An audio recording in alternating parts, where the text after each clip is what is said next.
So, you just got put in a team to work on a team project. Maybe you're friends with a few people in the group, or maybe you don't know anybody at all. Well, team projects are obviously about the project. They are also about working on your teamwork skills. To deliver a successful final project, you'll first need to build a successful team. Here are some quick tips/strategies that you and your team can use to start things off on the right foot.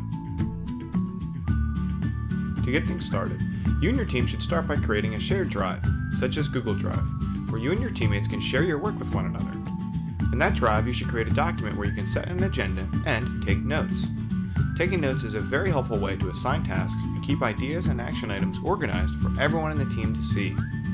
Before you get down to business, you should get to know your teammates. Start off with getting to know everyone's name, major, where they're from, and what on/off-campus hobbies they may participate in. While they may seem a bit silly, answering some simple icebreaker questions can help to break the proverbial ice and ease conversation and ideation with your teammates later on down the road.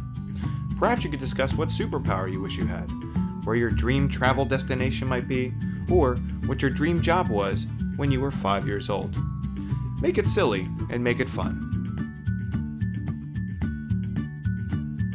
After you and your teammates have introduced each other, it's time to get down to business.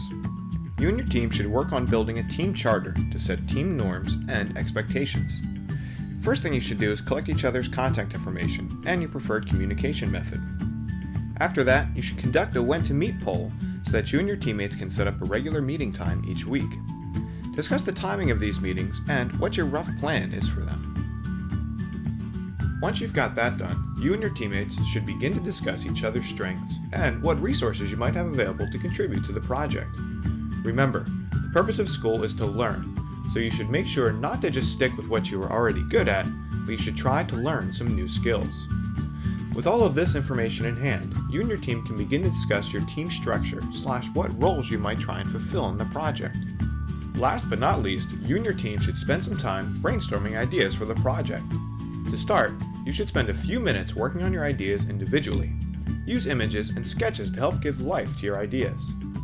After a set amount of time working alone, share your ideas with the team and collect some feedback. To give you some ideas on how to set up your brainstorming session, let's check in with Professor Ethan Eagle.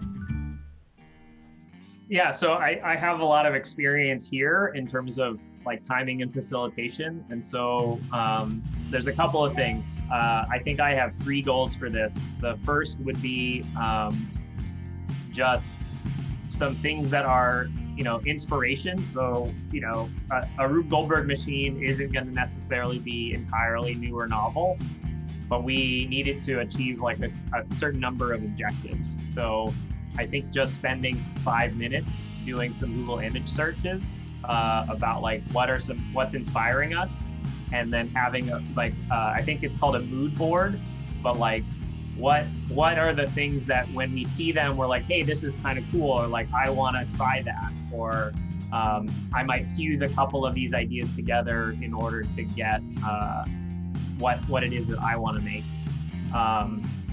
Once we do the vision board, we'll maybe spend 5 minutes just like finding images. I think Google image search is a feature in Jamboard, so we can start there.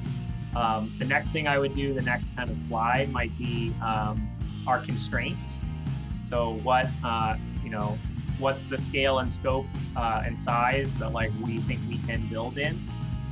I think we should spend 5 minutes together just reviewing the requirements documents and trying to put all of the requirements we need to meet on a board, just so that we can, as we're doing some brainstorming, like take the things from the mood board, put them together with our constraints and the requirements that we need to make, and then each of us can kind of, I think, do 10 minutes or so of like a preliminary sketch or some ideas about what we would and want to create ourselves. So like an individual thing for a board for each of us to like capture our initial ideas. After you and your team have discussed your project ideas, you should revisit the agenda and set some action items to determine what each member is responsible for before your next class or team meeting. We hope you enjoyed the video and found the tips here useful. We also wish you the best of luck on your projects.